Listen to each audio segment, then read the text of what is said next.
age. There is no, okay, no.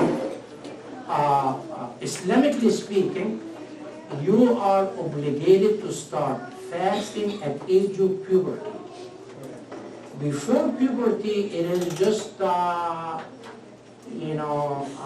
Pharisees style. Okay, let me try. Let me see, Mom, I had a good early morning meal. It can help me till about noon or noonish, or maybe 1 o'clock, or maybe 2. Let me find out. Or it might help me for the rest of the day. So we train them, but once they reach puberty, they are obligated to start fasting, praying, and abiding by the teaching of Islam. And of course, not by force. Now some people would say, oh, here's your son, here's your daughter, reach puberty, they are not fasting. You see, it's up to them. But they are held accountable before God Almighty. I'm not forcing them to do something against their will. I teach, I direct, I instruct, and they have to choose. They have to decide. Okay, good question. This side, any questions? Clergy are here, all questions are here, no questions here, clergy are not here. There is something, yes. I'm interested to learn more about individual family traditions that happen in the month of Ramadan. Happen in? During the month of Ramadan. During the month of Ramadan. Wonderful question. The individual traditions of one single Muslim family, parents, of course, they take the lead. They are the leadership, they assume the leadership, they instruct, they teach, and they help and support and encourage and so on and so forth, as long as they can perform the fasting. Telling the children, like Harisa's age, her parents, her sibling, 2 sisters, who told her, Harisa will encourage you, take care of this, here is the reward, here is what you can do, here is what you can do, and so on and so forth. But if there is some excuses, you have to respect it. Have to abide by, and we have to say, no, we cannot go that way, but we'll go differently, and so on and so forth. And by the end of the day, time to break our fasting, today would be at 9 o'clock, they get together, if they are together. But say one of the parents is working, he is in his workplace, he breaks his fasting because it is an evening shift, or mom, or both of them. You will find the majority of them have the greatest tendency to be, by the end of the day, having that meal. Because it is not only a meal for them. It is not just to break your fasting because I am hungry and thirsty. But you celebrate and we success. I made it. We made it. And there is a reward for us. And let's keep going.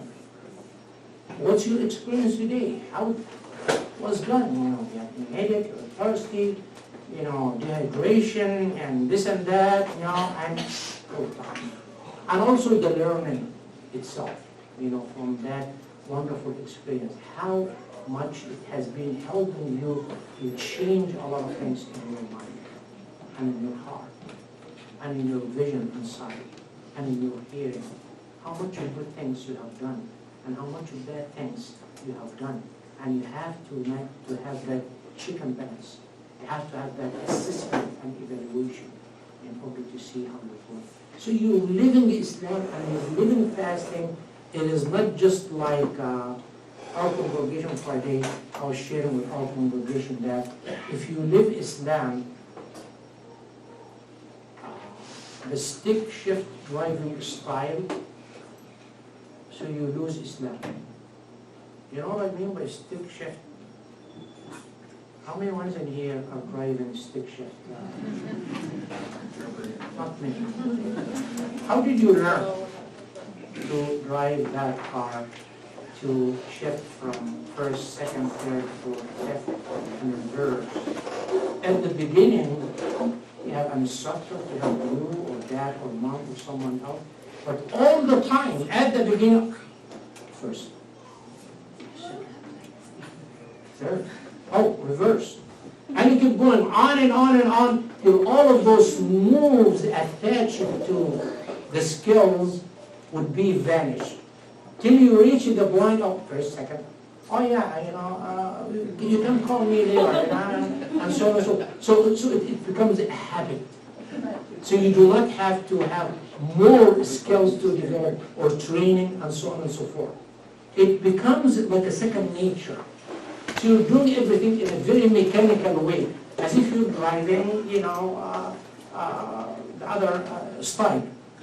If you're taking Islam at the beginning thinking and be careful and so on and so forth, but once you get used to it, you do everything in a mechanical way without thinking, without reflecting. You're losing the essence of Islam. That's why once in a while you have to sit to yourself once in a while and say, let me have an assessment. What I have done, what I haven't done, what I have missed, what I should be making up in order to improve in my life. Like anyone would look at your bank account. How much you have there? Have enough allowance to pay this and this and that, or we have to put some deposit and so on. Do I have enough food, to can go on and I'm missing my coffee break. I need some caffeine. Okay, so you're dealing with Islam, how Islam is driving you to the best way, so you create that al-'adah ila ibadah, according to Arabic. And that habit to be an act of worship, but being conscious of it. Otherwise, if everything, is a mechanical way, like stick shift, style, so you lose it. That's true. More questions? We still have till we hear the adhan for the prayer. Once we hear Allahu Akbar, mean I'm not going to talk anymore, and we're going to pray our fasting. Dates and water, we'll be happy. Yes, Mahmoud? What does a Muslim utter before he breaks his fast? What is the Muslim? What does a Muslim say before he breaks his fast? Before? That's Immediately before? Immediately before he breaks his fast. Immediately before, again, with yourself, think about yourself. You have a huge, difficult, challenging task, and you're about to be done. How do you feel?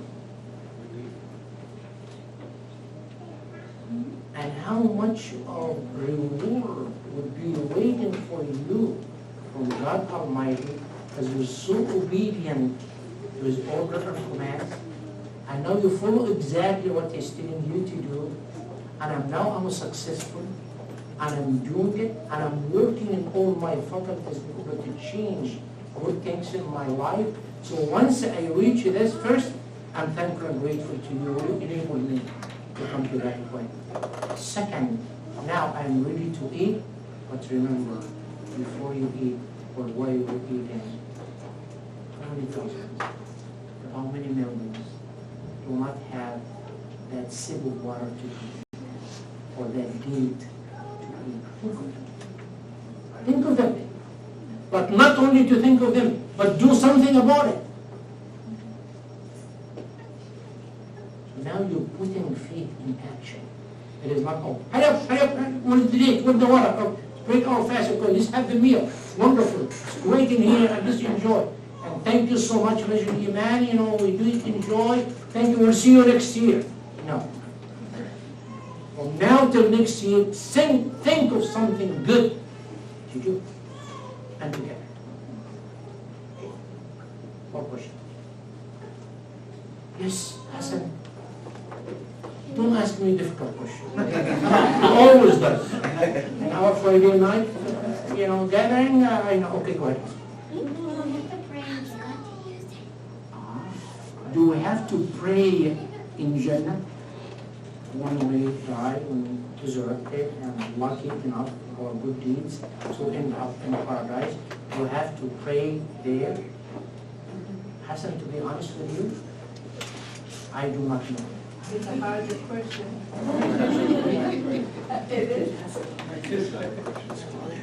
But you're there, you have reached your greatest, destiny.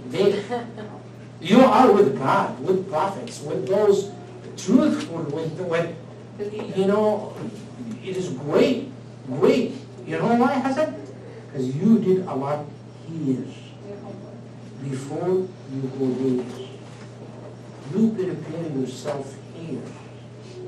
So when you're there, I got it. Tell me, Hassan, when you're done with your high school diploma, inshallah, God willing, and you look at it and say, Dad, look at my diploma. What do you do? How do you feel? Oh, it's college, Baba. It's university, but you have money for me, you know, to help me, and so on and so forth, and you pay there, you know, temporarily to God. But it is a different life, but it is the best ever, and it's beyond your imagination, beyond how you think of life, beyond how you see things you never think of. Never think of.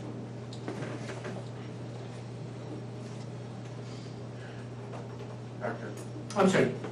Yeah, could you touch a little bit on the training that it takes to become an imam? And part of the reason why I asked that question is because I know that for the United States military, it's very hard to get an imam because it's a different path than what, you know, the traditional Christian path of becoming a ordained minister.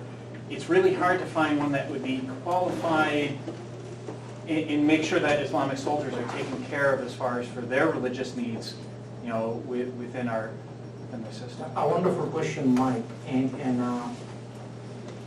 ordination in Christianity, Judaism, and Islam, I would say almost the same. The same.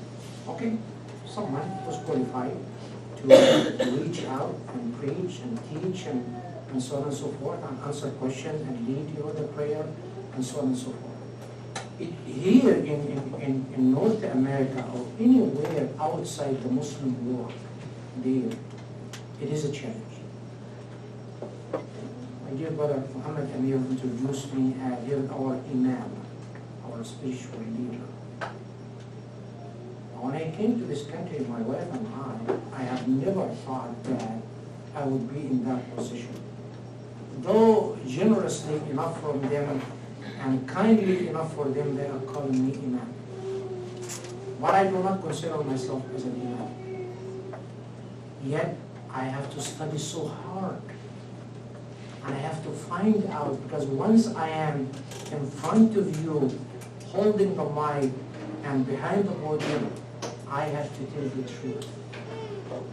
And I have to be held accountable for you. And I have to answer for you. Am I qualified to do that? I came here to study MA and PhD in psychology. Not to study Islam and be a scholar of Islam and being Imam and a spiritual leader. No, I did not come for this. Yet, I had to do it. Because the needs of the community would fully encourage us to be in that position. Otherwise, you just imagine there is a church without a priest or pastor, or a synagogue without a rabbi, or a masjid without imam. What do you call this? Or any group of people without a leader, or a class to be taught but the professor is not there, until the students learn on your own. They don't even have the syllabus. So it is by default, many of the imams here in North America and somewhere else, they have to study so hard. They have to practice so hard. They have to consult so hard. They have to find so hard in order to live with the best way, not to mislead with the worst way. Because being imam, being rabbi, being pastor, being priest, and mislead, this is the disastrous situation ever. You have many in front of you, they believe in you. And they come to you. And they ask you personal questions. Ask them for some help. Ask them for some guidance. Are you trained enough to do that? Are you trained enough, you have the skills in order to answer them? Are you honest enough to say, Hassan, put me in a difficult situation.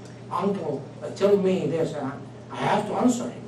You know, how he would believe me, you know, down the road. So this is one of the most difficult and challenging situation we're facing. I can attest for this Where's my dear brother Samir? He's an imam in the Maplewood Mosque there. But don't ask me that question because I'm not going to answer. But ask him how many hours he would spend before the Friday congregation preparing himself to lead. Ask him. Ask him. He has a full-time job. He has a wife. He has kids. He has a lot of responsibilities. Yet, today we're talking and say, how are you, how are things? And he's telling me, I'm coming. I say, welcome, thank you.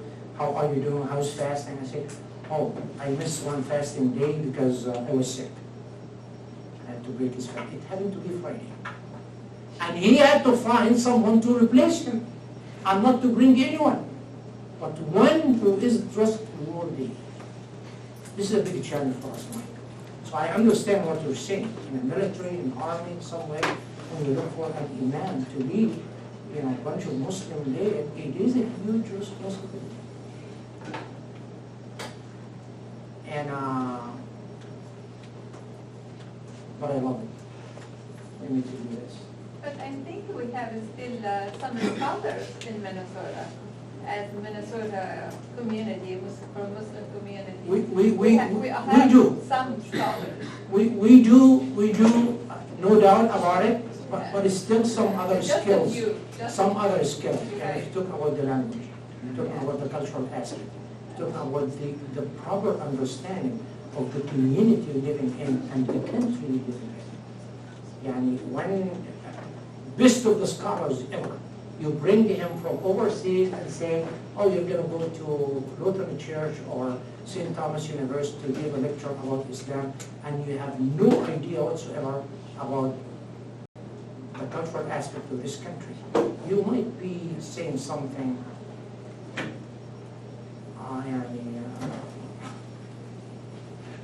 you will regret. You will regret. So the training, and the language aspect. And the understanding also of Christianity and Judaism and the other faith. Because people like you, when you ask me a question, I should answer you. I should share with you the answer. It would make sense to you. Not to say that, oh, at that event in Masjid Al-Iman, Mosque of Faith, we have Imam, scholar there, ask him the question, but the answer doesn't make any sense. It is a challenge. It is a challenge.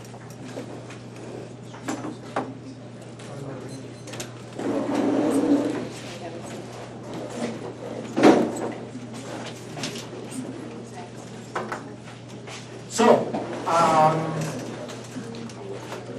let me conclude with something in here. You might be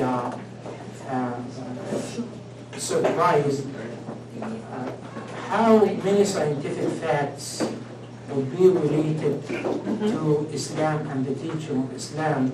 I was searching that website, and a wonderful scholar of Islam by the name of Dr. Zabulun al-Najjar, he posted this one in October 10th, 2013, talking about the white cells in our body and how those white cells, in order to help us in our system of the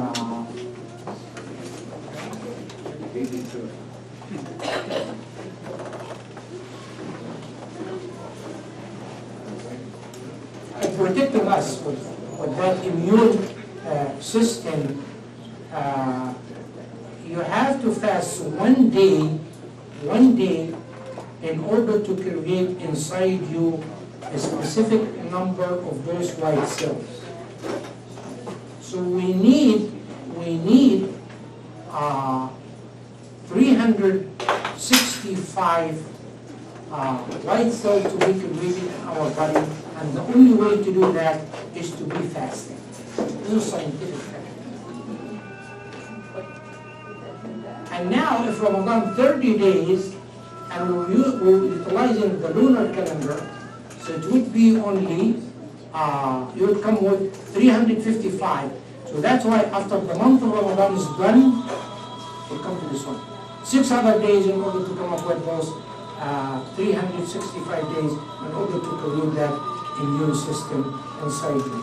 The adhan is given, God is the greatest, and it is time for us Muslims to break our fasting.